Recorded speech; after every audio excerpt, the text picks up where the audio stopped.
로마서 1장 18절부터 25절까지만 우리 읽도록 하겠습니다. 제가 먼저 하나님의 말씀 읽겠습니다. 18절 거룩하신 하나님의 말씀 읽겠습니다. 하나님의 진노가 불의로 진리를 막는 사람들의 모든 경건하지 않음과 불의에 대하여 하늘로부터 나타나나니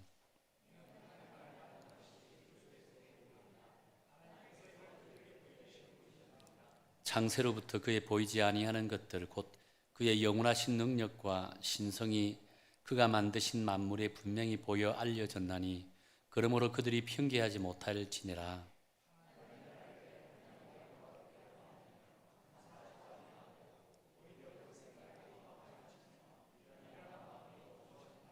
스스로 지혜 있다 하나 어리석게 되어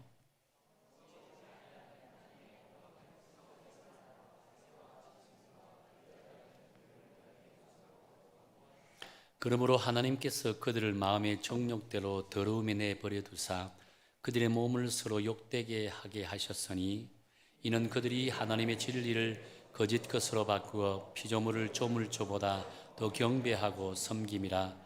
주는 곧 영원히 찬송할 이시로다. 아멘.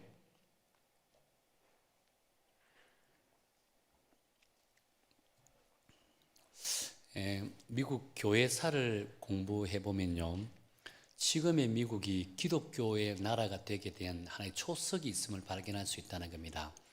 그것이 어떤 것이냐면 18세기, 19세기에 걸쳐서 두 차례에 걸쳐서 미국의 대부흥운동이 일어나게 됩니다.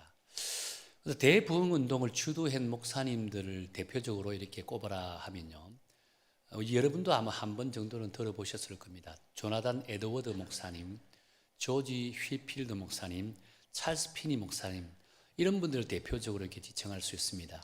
이런 분들이 대부흥운동을 인도할 때 가는 곳곳마다 수만 명의 사람들이 모여들었다고 합니다. 수만 명의 사람들이 모여들고 그 하나님의 말씀을 듣고 통회하고 회개하는 회개운동이 벌어지게 되어졌더라라고 했습니다. 자, 그런데 여기까지는 어느 부흥회나 대부흥운동이나 마찬가지라고 할 수 있겠죠. 그런데 이 목사님들이 좀 다른 것은 이 목사님들 전하는 말씀을 들어보면 다르다고 합니다. 어떤 말씀이 이 목사님이 전하는 말씀에 포함되어 있냐면요, 설교 가운데 하나님의 심판과 지옥에 대한 설교를 했다는 겁니다. 설교 때마다 하나님의 심판을 강조하고 지옥을 강조했다는 거예요. 제가 그 조나단 에드워드 목사님의 설교 가운데 한 부분을 이렇게 뽑아봤는데요, 좀 부드러운 부분을 제가 추려서 뽑아봤습니다. 이거 제가 한번 읽어드릴게요. 당신이 지난밤에 지옥으로 가지 않는 것, 당신이 잠을 자려고 눈을 감은 후 이 세상에서 다시 눈을 뜬 것, 당신이 아침에 일어난 후 지옥에 떨어지지 않는 것, 당신이 여기 하나님의 집에 들어와 앉은 후에 그의 엄숙한 예배에 참석하는 죄악되고 사악한 태도에도 불구하고 지옥에 가지 않는 것을 설명할 수 있는 길은 그분의 손이 당신을 붙들고 있다는 것 외에는 아무것도 없습니다. 하나님의 진노가 불타고 있습니다. 하나님의 저주는 결코 잠들지 않습니다. 이런 설교가 대부분이었다고 합니다.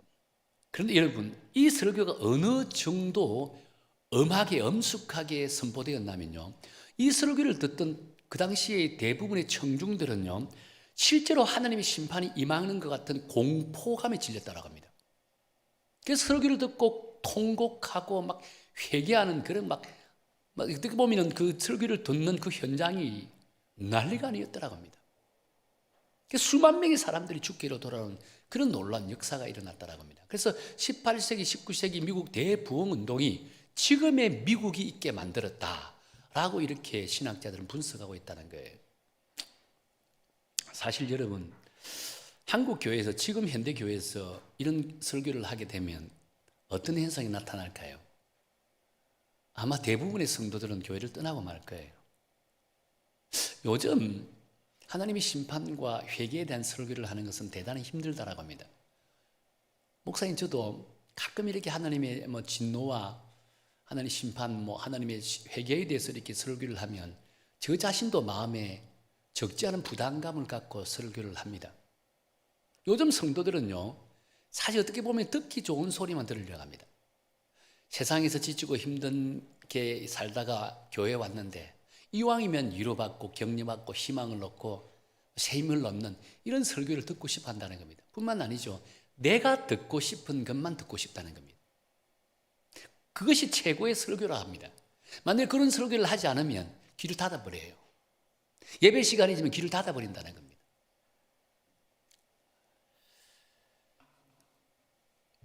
그래서 이번 사순절 기간 동안 제가 계속해서 여러분 설교를 전하면서 하나의 포커스를 갖고 있습니다. 핵심적인 주제가 있습니다. 어떤 주제인 줄 아세요?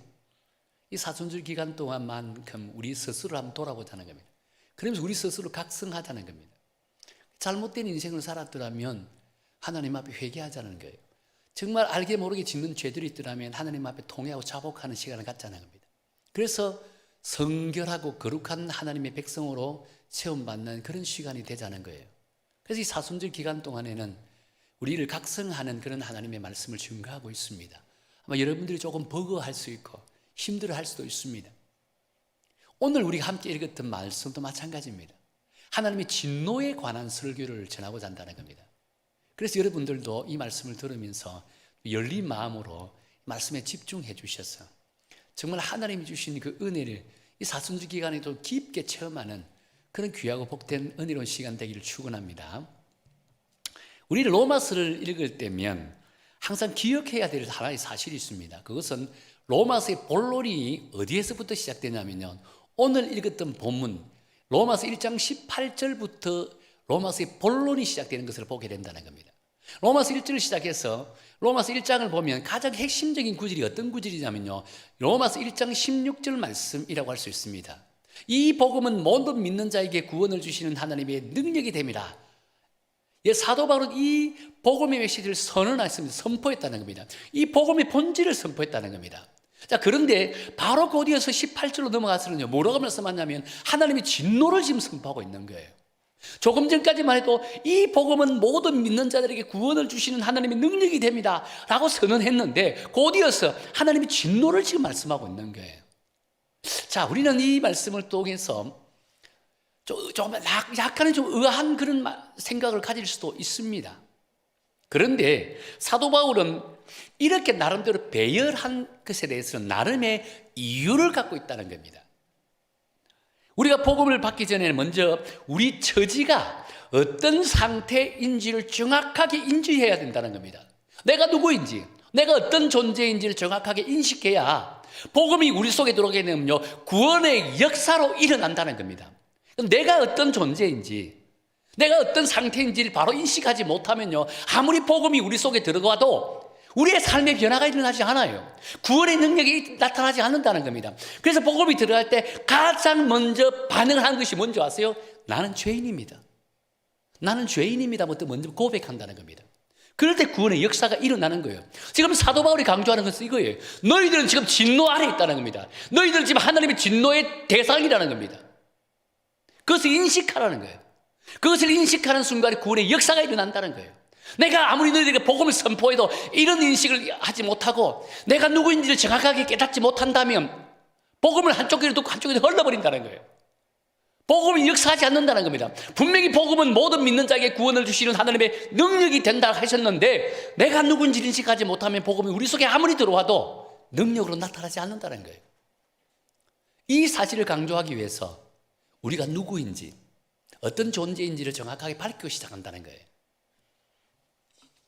사실 우리는 구원을 주시는 하나님을 연상하면 항상 사랑의 하나님을 떠오르잖아요. 하나님은 사랑이시다. 우리 이것을 즐겨 고백하고 또는 그런 하나님을 받아들이기를 원합니다. 그런 하나님을 찬양드리기를 원한다는 겁니다. 그런데 화를 내고 계시는 하나님의 진노에 대한 부분을 듣게 되면 그렇게 즐거운 마음으로 받아들이지 못해요. 오히려 약간의 거부감까지 갖게 되어진다는 거예요.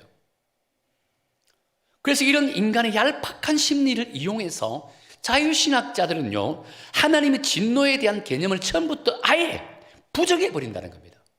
어떻게 하나님이 진노하시는 하나님이 될 수 있느냐는 겁니다. 하나님이라면 사랑의 하나님이잖아요. 근데 사랑의 하나님이 어떻게 진노의 하나님이 될 수 있느냐는 겁니다.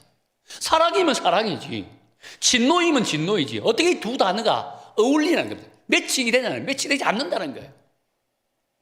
그래서 자유신학자들은요, 하나님을 사랑의 하나님의 속에 틀 속에 갇혀버려요.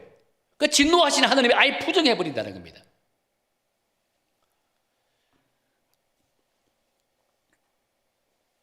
저 역시 본격적으로 믿음 생활을 하던 고등학교 시절, 제가 중3 겨울부터 이제 믿음 생활을 시작했거든요. 고등학교 다닐 때부터 연장 열심히 이제 믿음 생활을 시작했습니다. 고등학교 다닐 때 성경 공부를 하는데, 이 복음서 성경 공부를 하다가 어떤 장면에서 제가 깜짝 놀랐냐면요, 예수님께서 예루살렘으로 입성하셔서 입성하시자마자 성전에 들어갔습니다. 성전에 들어가시자마자 화를 엄청나게 내셨습니다. 마치 난동을 부리듯이 성전 뜰 앞에 있는 모든 시장판을 완전 뒤엎어버립니다. 뒤엎어버렸다는 겁니다. 엄청나게 화를 낸 겁니다. 여러분, 성전 뜰 앞에 보면 성전 제사를 드리기 위해서 지방 곳곳 전 세계 사람들이 몰려듭니다. 거기서 제물을 사서 제사를 드리거든요. 그러니까 성전 뜰 앞에 펼쳐지는 시장 그 판은요, 이루 말할 수 없이 많고 큽니다. 근데 예수님께서 그 모든 판을 당신이 직접 엎어버렸다는 겁니다. 일반적인 생각과 감정을 엎을 수 있는 게 아니에요. 어느 정도 분노하시는지 충분히 알 수 있다는 겁니다. 근데 그 장면을 제가 묵상하면서, 제가 배운 하나님은 사랑의 하나님인데 우리를 죽기까지 사랑하셨다라고 하셨는데 어떻게 이렇게 분노하실 수 있을까? 그러면 한편으로는 조금 온유하게 을내고 달래고 얼마든지 충분하게 이야기하면서 그들을 가르치고 지도할 수 있지 않겠는가라고 생각했다는 겁니다. 하나님이라면 어떻게 이렇게 분노할 수 있을까라고 생각했다는 겁니다. 그런데 제가 대학에 들어갔습니다. 대학에 들어가서 1년 동안 이제 학교를 다니다가 1년 지나고 휴학을 했습니다. 군대 가기 위해서. 군대 가기 때까지 이제 입영할 때까지 한 6개월 정도 좀 더 남았습니다. 제가 군입대를 7월 말쯤 이때 했으니까 휴학하고 꽤 좀 시간이 있잖아요. 뭘 할까 고민하고 있는데 대학 선배가 저를 부르고 저한테 이런 말을 합니다. 기주 형제는, 우리 그 당시에 동지라 불렀습니다. 기주 동지는 그 공장에 들어가서 그 당시에 상당히 이슈가 되는 공장이 있었습니다. 주식회사 사마 신발 공장인데요. 가서 위장 취업을 좀 하면 안 되겠나라고 했습니다. 그러면서 이제 노동운동에 대한 그 당시에 막 이제 불일 듯이 일어날 시점이었습니다. 노동운동에서 노동자를 좀 이렇게 깨우치면 되지 않겠는가라고 이렇게 합니다. 그래서 제가 선배 말을 듣고 알겠습니다. 그럼 제가 취업하겠습니다. 그래서 제가 고등학교 졸업자로 이제 위장을 해서 주식회사 사마 공장에 이제 취업을 했습니다. 여러분, 근데 이 신발을 만드는 공장이 엄청나게 일이 고되더라고요. 제가 보니까 아침 출근하고 퇴근하는 시간이 원래는 6시인데 보통 8시 하면 10시에 퇴근합니다. 너무 힘들었습니다. 그럼 집에 오면 녹초가 됩니다. 그럼 땅바닥에 들어눕습니다. 한 번은 이제 땅바닥에 들어누워 있는데 파김치가 돼서 벽에 이렇게 요만한 사진이 하나 걸려 있는데, 그 사진이 뭐냐면 예수님의 사진을 제가 걸어놨거든요. 예수님의 사진을 딱 보는 순간에 예수님의 눈과 제가 눈이 딱 마주친 거예요. 그 순간에 예수님의 그 얼굴에서 얼마나 자비롭고 인자하고 사랑이 넘치는 그 모습을 보게 됐는지, 제가 그렇게 피곤했던 거 한순간에 피곤이 싹 사라지는 거예요. 나도 모르게 입술을 통해서 흥얼흥얼 찬송이 나오는 거예요. 너무너무 행복했습니다. 그리고 얼마 지나지 않아서 이제 어떤 일이 벌어졌냐면, 이 회사에서 이제 근로시간 연장 때문에 근로감독관하고 이제 대판 싸웠습니다. 싸우고 나서 이제 퇴근하고 집에 돌아오는데 화가 부릴 듯이 나는 거예요. 그래서 이제 퇴근해가지고 공장에 나오니까 선배들이 기다리고 있습니다. 이 학교 그 공장 옆에 쭉 보면 포장마차가 쫙 있거든요. 거기 가서 이제 조금 이제 이야기를 좀 나누고 하면서 이제 막걸리 한 잔을 했죠. 그래, 자꾸 목사가, 그 당시 목사가 아닌 때니까. 이제 집으로 돌아왔습니다. 또다시 이제 들어누웠습니다. 들어누우니까 다시 예수님의 그 사진이 딱 보이는데 또다시 눈이 딱 마주치는 거예요. 근데 이번에는 그 예수님의 눈빛에서 분노가 이글이글거리는 분노의 눈빛이 보이는 거예요. 얼마 전까지만 해도 그렇게 자비롭고 인자한 모습이 저에게 눈이 딱 마주쳐가지고 너무너무 행복하고 제가 피곤이 확 풀릴 정도로 좋았는데, 이제는 그냥 분노로 이글거리는 그 눈빛이 저를 딱 지켜보는 거예요. 깜짝 놀랐습니다. 다시 벌떡 일어섰습니다. 그러면서 제가 똑같은 사진인데 어떻게 저렇게 자비롭고 인자한 모습이 보이고 어떻게 분노로 이글거리는 그 모습이 나타낼까라고 생각했습니다. 그러면서 고등학교 때 다닐 때 가졌던 그 의문이 한순간에 풀리게 되는 거예요. 사랑과 분노는 한 뿌리라는 겁니다. 예수님에게서는 사랑도 가지고 계시고 분노도 가지고 계시다는 겁니다. 중요한 것은 예수님을 대하는 우리의 마음 자세가 중요하다는 겁니다. 우리의 삶의 자세가 중요하다는 겁니다. 어떨 때는 예수님께서 우리에게 사랑의 예수님이 다가오지만 어떨 때는 우리에게 분노의 예수님이 다가올 때가 있다는 겁니다. 그래서 이때가 인간 예수님을 이해하는데 가장 중요한 시점이 바로 이때라고 저는 생각을 한다는 겁니다. 그렇습니다. 우리는 일반적으로 진노하시는 하나님을 싫어하지만 그것은 자칫 참 하나님의 사랑을 외면할 수 있는 우를 범할 수도 있다라는 겁니다. 왜냐하면 사랑의 또 다른 표현은요 바로 진노이기 때문이라는 거예요. 여러분, 부모가 자식을 키울 때 무조건 오냐 하고 키우면요 그 아이는 온전한 성품을 가지지 못하고 자란다라고 이야기합니다. 그래서 아이를 키울 때는 반드시 회초리를 들기도 하고 엄청나게 많이 꾸짖기도 해야 그 아이가 정서적으로 육신적으로 바르게 건강하게 자란다라고 이야기를 합니다. 마찬가지로 우리가 그리스도인으로서 하나님의 사랑을 간절히 바란다면 우리 역시 하나님의 진노 또한 받아 마땅하다는 겁니다. 그렇기에 하나님께서 당신의 사랑하는 자녀들에게 진노의 하나님으로 다가오실 때는요 결코 적대감으로 오시는 것이 아니라는 겁니다. 오히려 우리를 영원까지 사랑하시겠다는 사랑의 대상으로, 사랑의 징표로 다가오신다는 겁니다. 뿐만 아닙니다. 택함받은 백성들을 지키고 보호하시기 위해서 보호의 하나님으로 우리에게 다가오신다는 것입니다. 그래서 하나님께서는요 우리에게 어떤 방법으로 다가올 때는 우리는 그 하나님을 마음으로 받아들이는 믿음의 자세가 필요하다는 거예요. 내가 사랑의 하나님을 다가올 때 사랑의 하나님만 받아들이고 우리를 향해 진노의 하나님이 다가올 때는 우리가 회피해서는 안 된다는 거예요. 그 역시 사랑의 표현이라고 할 수 있다는 거예요. 자, 그런데요 이 하나님의 진노가 모두에게 사랑으로만 다가가는 것은 결코 아니라고 할 수 있다는 거예요. 물론 대다수의 그리스도인들에게는 사랑으로 다가갑니다. 그런데 어떤 이에게는요 저주로 다가갈 때도 있다는 거예요. 그렇다면 무엇을 통해서 이 하나님의 진노가 사랑의 표현인지 아니면 저주의 표현인지를 알 수 있을까요? 그것은 곧 그 진노를 받는 사람들, 그 사람들의 삶을 통해 얻어지는 열매를 보면 안다는 겁니다.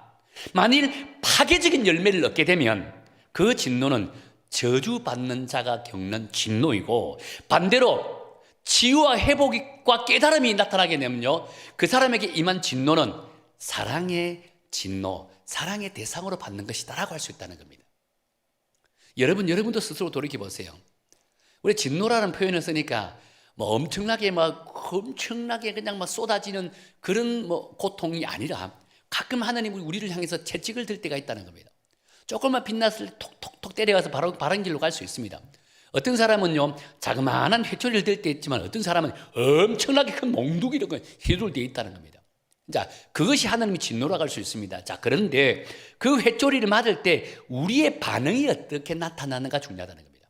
하나님으로 자그마한 회초리를 받을 때 그것을 하나님의 사랑의 회초리라 믿고 도리어 내를 깨닫고 회복하고 치유하고 회개하고 온전한 그리스도인으로 세워질 때는 그 진노의 회초리는 사랑의 회초리라고 할 수 있다는 겁니다. 그런데 우리가 회초리를 맞을 때 회피하고 나에게 회초리를 때려요 하면서 그냥 반항하고 도망가고 나는 다음부터 하나님 안 믿어요 라고 한다면 그 진노의 회초리는 어떻게 해요? 저주의 회초리가 된다는 겁니다. 분명한 사실은 하나님의 택함받은 모든 백성들은 하나님의 진노의 회초리 외에는요 치유가 있고 회복이 있고 깨달음이 있고 회개가 있다는 겁니다. 그래서 우리 모든 그리스도인들은요 하나님의 진노의 회초리를 맞을 때는 절망하지 마세요.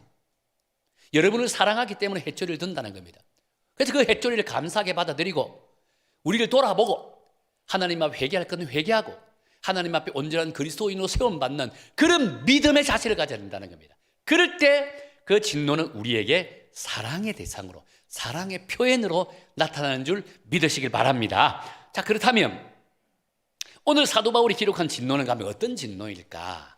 오늘 본문에 기록하고 있는 진노는요, 사도 바울이 오늘 본문에 기록하고 있는 진노는요, 파괴적인 진노, 저주받은 진노라고 할 수 있다는 겁니다. 그래서 오늘 저와 여러분 본문에서 강조하고 있는 이 저주받은 진노의 대상이 누구인지를 우리 함께 묵상해 보자는 겁니다. 그래서 우리 모두가 결코 저주받는 대상의 범주에 포함되는 것이 아니라 축복의 대상, 사랑의 대상이 되는 그런 믿음의 자세를 가지는 그런 귀하고 복된 그런 은혜로운 시간 되기를 축원합니다. 그렇다면 누가 하나님으로부터 저주받을 진노의 대상이라고 할 수 있을까? 두 가지 관점에서 우리 한번 살펴보기로 하는데요, 첫 번째는 하나님을 알만한 지식을 거부하는 자라고 했다는 겁니다. 우리 한번 읽어볼까요? 18절 말씀 우리 다시 한번 읽어보겠습니다. 18절입니다. 시작. 하나님의 진노가 불의로 진리를 막는 사람들의 모든 경건치 않음과 불의에 대하여 하늘로 쫓아 나타나나니. 여기서 불의와 진리가 의미하는 것이 무엇이냐가 대단히 중요하다라고 할 수 있습니다. 불의는요, 원어적인 의미를 살펴보면 다소 복잡한 그런 내용으로 살펴 있는데, 심플하게 한 단어로 요약한다면 이 불의는 곧 죄라고 의미할 수 있다는 겁니다. 그리고 또한 진리의 뜻은요, 무엇이냐면 곧 이어나오는 19절 말씀에서 그 의미에 대한 해답을 주고 있다는 겁니다. 뭐라고 기록되어 있냐면 하나님을 알만한 것이 그들 속에 보임이라고 했습니다. 하나님을 알만한 것이 그들 속에 보임이라. 여기서 하나님을 알만한 것, 이것이 곧 진리라고 한다는 겁니다. 그래서 종교교육자 마틴 루터는 이 하나님을 알만한 것을 뭐라고 했냐면요, 하나님에 대한 지식으로 해석하고 있다는 겁니다. 그렇다면 우리는 본 구절을 이렇게 이해할 수 있다는 겁니다. 해석할 수 있다는 겁니다.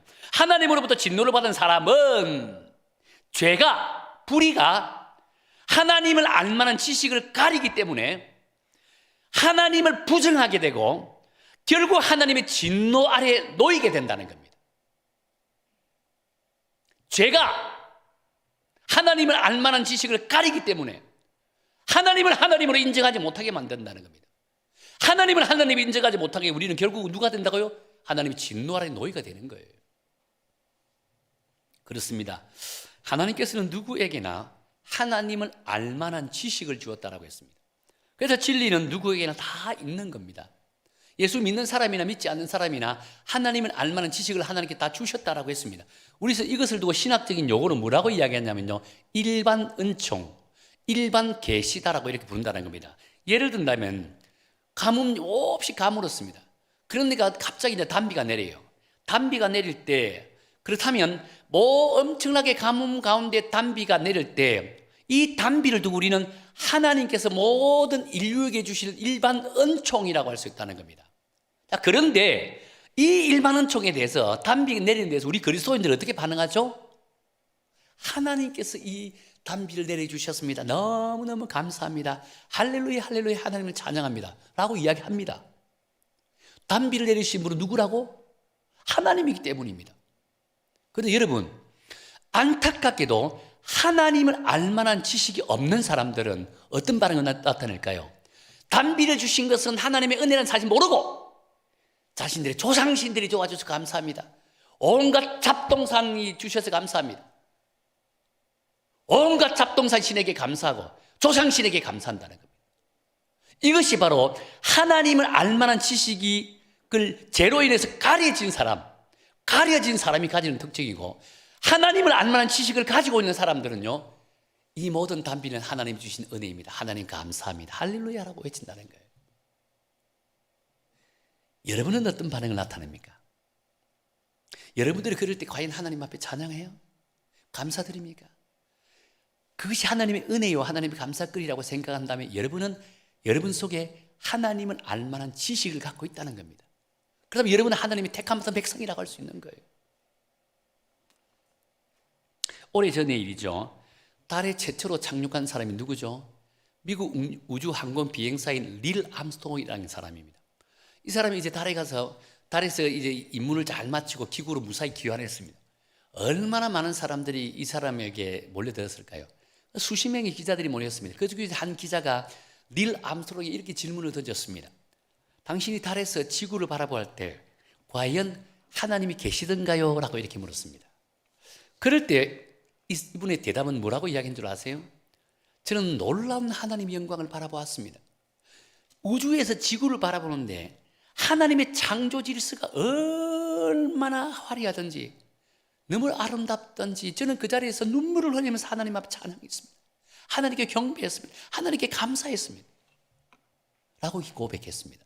자, 그런데 반대로 하나님이 그 마음속에 없는 사람, 죄가 하나님의 알만한 지식을 가리웠던 구소련의 한국 우주 비행사였던 유리 가가린이라고 하는 비행사가 있습니다. 이분도 똑같이 달에 갔다 돌아왔습니다. 많은 사람들이 그와 함께 인터뷰를 했습니다. 그때 동이라는 기자가 물었습니다. 어떻게 물었냐면 똑같이 물었습니다. 당신은 달에서 우주에서 지구를 바라보면서 하나님을 찾았습니까? 하나님 찾았습니까? 물었습니다. 그럴 때 이분이 어떻게 대답한 줄 아세요? 나는 아무리 눈을 씻고 찾아보아도 하나님을 찾을 수가 없었습니다 라고 했다는 거예요. 한 사람 똑같은 곳에서 우주를 바라보고 지구를 바라봤을 때는 하나님의 창조 질서를 바라보면서 하나님께 영광의 찬양을 들고 감사를 드렸다 했는데, 똑같은 장면을 보았던 사람은 눈을 씻고 찾아보다 하나님을 찾아볼 수 없었다라고 고백하고 있다는 겁니다. 여러분, 이것이 바로 이 두 사람의 대답 속에 하나님을 알만한 지식을 가지고 있는 사람과 하나님을 알만한 지식이 죄로 인해서 가려진 사람의 차이점이라고 할 수 있다는 겁니다. 여러분은 과연 어떤 존재라고 생각합니까? 여러분 속에는 하나님을 알만한 지식을 가지고 있다고 생각하십니까? 아니면 여러분은 아직도 죄로 인해서 하나님을 알만한 지식을 가지고 있지 않다고 생각합니까? 여러분 스스로 돌이켜 보세요. 사랑하는 성도 여러분, 우리는 분명한 사실은 하나님을 알만한 지식을 가지고 있습니다. 그렇다면 스스로 죄로 인해 하나님을 알만한 지식을 가리는 일이 없도록 끊임없이 우리 스스로를 돌이켜 보아야 된다는 거예요. 분명한 사실은 우리 속에 있는 하나님을 알만한 지식은요, 우리를 진노의 대상에서 사랑의 대상으로 인도하는 진리의 길임을 믿으시고 날마다 하나님을 알만한 지식을 확인하면서 믿음으로 고백하면서 살아가는 그런 성숙한 그리스도인이 되시기를 예수님 이름으로 축원합니다. 또 한 가지는 하나님으로부터 버려둠을 당한 자가 하나님의 저주의 진노의 대상자다라고 했습니다. 자, 우리 본문 한번 읽어볼까요? 24절입니다. 우리 24절 우리 다 함께 읽겠습니다. 24절 시작. 그러므로 하나님께서 그들을 마음의 정욕대로 더러움에 내버려 두사 그들의 몸을 서로 욕되게 하게 하셨으니 라고 합니다. 하나님께서는 진노의 대상을 마음의 정욕대로 내버려 두사라고 말씀하고 있거든요. 그렇다면 마음의 정욕대로 내버려 둠을 당한 자는 구체적으로 어떤 삶을 살고 있을까요? 여기에 대해서 바로 앞절에서 답을 제시하고 있다는 겁니다. 우리 23절 한번 읽어볼까요? 23절 읽겠습니다. 시작. 썩어지지 아니하는 하나님의 영광을 썩어질 사람과 새와 짐승과 기어다니는 동물 모양의 우상으로 바꾸느니라 라고 했다는 겁니다. 이 말씀은 영광스러운 하나님을 섬기던 사람들이 하나님이 있어야 할 자리에 하나님을 내쫓고 사람을 세운다는 겁니다. 또 나중에는 사람이 있어야 될 자리에 사람을 내쫓고 온갖 짐승들, 동물들을 그 세운다는 겁니다. 그리고 그 앞에 경배한다는 거예요. 이것이 하나님으로부터 내버려둠을 당한 자가 행하는 행동이라고 할 수 있는 거예요. 실제로 로마 당시, 예수님 당시에는요, 우상이 범람했잖아요. 그들은 제일 먼저 누구를 섬겼습니까? 로마 황제를 신으로 섬겼다는 겁니다. 왜냐하면 로마 황제를 통해서 모든 것이 나온다라고 믿었기 때문이었습니다. 자, 그런데 시간이 흘러갈수록 로마 황제의 권위가 추락하기 시작합니다. 그러니까 로마 황제에 있는 자리에 누가 있었다고요? 온갖 짐승들, 금으로 치장한 짐승 형상들을 로마 황제에 있는 그 자리에 올려놨습니다. 그리고 그 앞에 경배하고 있는 거예요. 그 앞에 하나님이 있어야 될 자리에 사람이 있다가 그 사람이 없으니까 그 자리에 온갖 형상, 금 형상으로 만든 짐승들을 올려놓는 거예요. 그것이 마치 신이라, 그것이 마치 하나님인 것처럼 섬기고 경배를 하였다는 겁니다. 여러분, 하나님이 가장 싫어하는 자가 어떤 자인 줄 아세요? 하나님이 가장 싫어하는 자가 우상숭배자입니다. 그리고 교만한 자입니다. 하나님이 왜 다른 것들을 섬기는 사람은 두 가지 다 가지고 있습니다. 교만하고 우상을 숭배하는 거예요. 교만하니까 우상을 숭배하는 거예요. 얼마나 참으로 안타까운 모습을 가지고 있었을까요? 그렇습니다. 모든 인간들은 하나님을 섬기도록 지음을 받은 존재입니다. 그럼에도 불구하고 자신들의 온갖 욕심 때문에 하나님이 있어야 할 자리 엉뚱한 것들을 다 채워 넣는다는 겁니다. 다시 말해 자신의 자아가 너무 강해요. 내 욕구가 너무 강합니다. 내 욕망이 너무 강합니다. 내 정욕이 너무 강합니다. 그렇다 보니까 하나님을 잊어버려요.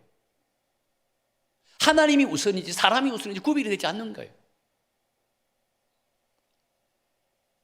하나님이 이런 자를 내버려 두시다라 했습니다. 내버려 둔다는 것은 곧 어떤 의미라고요? 하나님의 진노를 받는 저주의 대상이 된다는 겁니다. 저주의 대상. 그렇다면 오늘 우리들의 현실은 어떨까요? 여러분들의 현실은 어떻습니까? 비록 로마 시대처럼 금이 풍성하여 금 신상을 각 가정마다 그냥 올려놓고 거기에 절하고 거기에 경배하는 그런 일은 없을 거예요. 그러나 금 신상 못지않게 다양한 것들이 여러분의 가정과 여러분의 삶 속에 우선적으로 놓여 있는 그 모습을 발견하게 되어진다는 거예요. 어떤 가정에는 자녀들이 그 금신상 자리, 하나님이 있어야 할 자리에 놓여 있는 것을 보게 되는 거예요. 어떤 사람들은 물질입니다. 물질이 하나님이 있어야 할 자리에 그 자리에 놓여 있는 것을 보게 되는 거예요. 어떤 사람은 직장이에요. 그 직장이 하나님이 있어야 할 자리에 놓여 있는 거예요. 공부하는 학생들은 그 공부가 하나님이 있어야 할 자리에 놓여 있는 겁니다. 그러니까 어떤 일이 일어나게 될까요?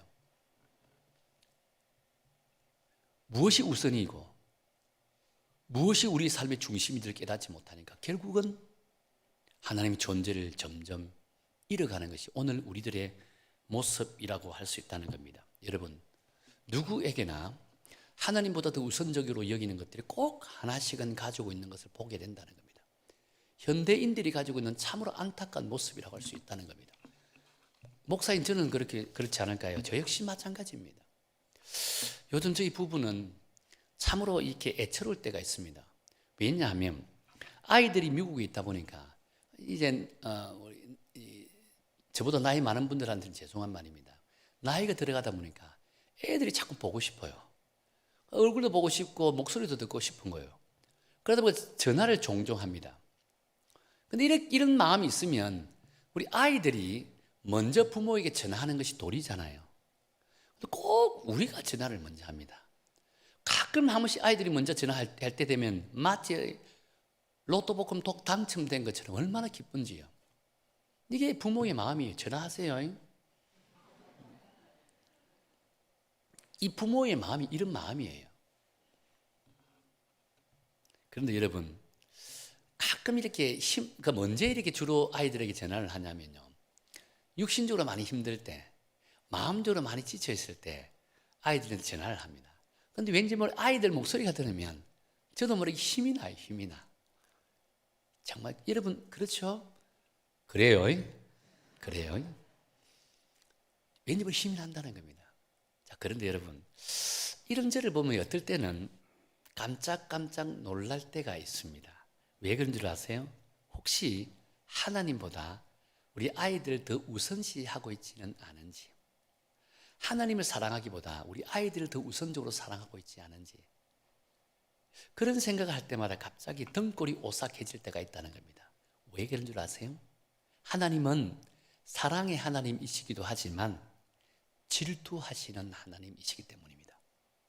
하나님보다 더 우선순위에 놓여 있는 것이요, 아무리 내가 애지중지하는 자식이라 할지라도, 아무리 내가 온 평생을 바친 그 사업장이라 할지라도, 안 그러면 정말 노력해서 얻은 직장이라 할지라도 하나님보다 더 우선시 여길 때는 그것이 하루아침에 물거품이 될 수 있다는 거예요. 다 가져가 버릴 수도 있다는 겁니다. 그런 생각을 할 때마다 제 스스로 등골이 오싹할 때가 있다는 겁니다. 다시 한 번 더 노력합니다. 아이들한테 이야기를 하면 의도적으로, 너희들은 세상에 두 번째 사랑을 받는 아이들이다. 첫 번째는 누구라고요? 하나님이다. 그럼 옆에 있는 아내가 섭섭해하죠. 그러면서 다시 말합니다. 수정한다. 너희들이 세 번째 사랑받는 아이다라고 그래야 밥이라도 얻어먹을 수 있으니까요. 속 마음은 조금 다르겠죠. 그렇습니다. 우리는 날마다 우리를 자신을 돌아보아야 한다라고 한다는 겁니다. 나의 삶 속에 혹시나 하나님보다 내 자식이 우선이지 않을까? 하나님보다 물질이 우선이지 않을까? 하나님보다 직장이 우선이지 않을까? 하나님보다 명예가 우선이지 않을까? 날마다 우리 스스로 돌아봄을 통해서 혹이라도 하나님보다 더 우선적인 것들이 있더라면 이들은 다 내려놓고 무엇보다도 하나님 우선적인 그런 믿음의 삶을 살아가시기를 축원합니다. 그럴 때 하나님께서 여러분에게 은혜를 주시고 무엇보다 하나님의 저주가 사랑의 대상으로 사랑의 표현으로 나타나게 될 줄로 믿습니다. 자, 그렇다면 결론적인 겁니다. 어떻게 해야 이런 하나님의 진노에서 벗어나 참된 자유를 누릴 수 있을까요? 그것은 바로 사도 바울이 1장에서 강조하고 있는 뭐라고요? 복음을 다시 들어야 한다라고 했다는 겁니다. 로마 교회, 이 사도 바울은 로마서를 로마 교회에 보내는 편지거든요. 근데 로마 교회는 당시에 시간이 한 20년이나 지난 그 당시에 초대교회 때 20년 넘은 교회라면요 엄청나게 전통과 역사를 가진 교회라고 할 수 있습니다. 이 전통과 역사를 가진 교회에게 이 사도 바울 로마서를 보내면서 로마서를 보내면서 그들에게 주신 핵심적인 의미가 어떤 의미인 줄 아세요? 복음을 다시 들으라라고 한다는 겁니다. 오늘 이 시대에 우리 그리스도인들이 다시금 깨달아야 할 것은요 복음을 다시 들어야 한다는 것입니다. 복음은요 우리를 정욕의 죄로부터 자유함을 누리게 합니다. 복음은 나의 나된 것을 포기하게 하고요, 복음은 내 욕심을 내려놓게 하고요, 복음은 영리대로 살려고 하는 악한 마음을 내려놓게 하고요, 복음은 우상을 바라보던 나를 오직 하나님만 바라보게 만든다는 겁니다. 그래서 사도 바울은요 갈라디아서 2장 20절에서 이렇게 고백하고 있습니다. 우리 함께 읽도록 하겠습니다. 시작. 내가 그리스도와 함께 십자가에 못 박혔나니 그런즉 이제는 내가 사는 것이 아니요 오직 내 안에 그리스도께서 사시는 것이라.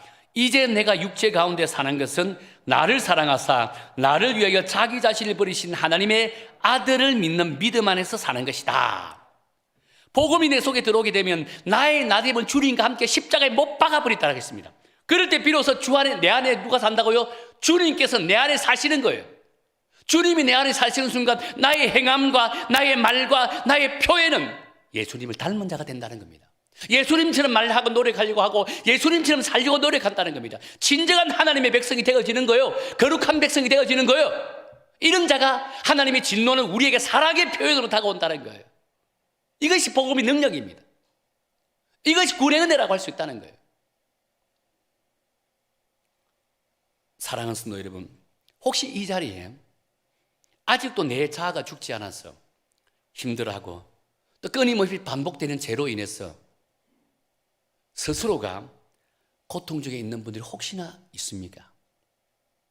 오늘 이 말씀을 통해서 다시 한 번 더 우리 스스로 돌아보기를 원합니다. 이 사순절 기간 동안 십자가에 못 박혀 돌아가셨던 예수 그리스도 그분을 가슴에 대새기면서 그분 앞에 우리의 모든 죄를 내려놓고 우리의 모든 잘못된 삶의 가치관을 내려놓고 하나님보다 더 우선시 여기는 잡다한 것들을 다 내려놓고 오직 주님만 바라보는 그런 성숙한 그리스도인으로 거듭나시기를 축원합니다. 그렇다면 하나님께서 날마다 여러분과 동행해 주시고 힘들 때나 어려울 때나 고통스러울 때나 절망할 때나 여러분에게 희망을 주실 줄로 믿습니다.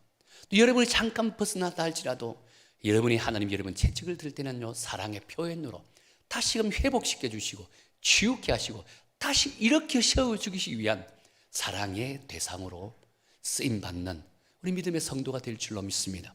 우리 여성교에 속해 있는 모든 성도 여러분들은 이번 사순절 기간 동안 우리 각자를 다시 한 번 더 돌아보면서 온전한 그리스도인으로 세움받고 회복되는 놀라운 은혜로운 시간이 되길 예수님 이름으로 다시 한 번 더 축원합니다.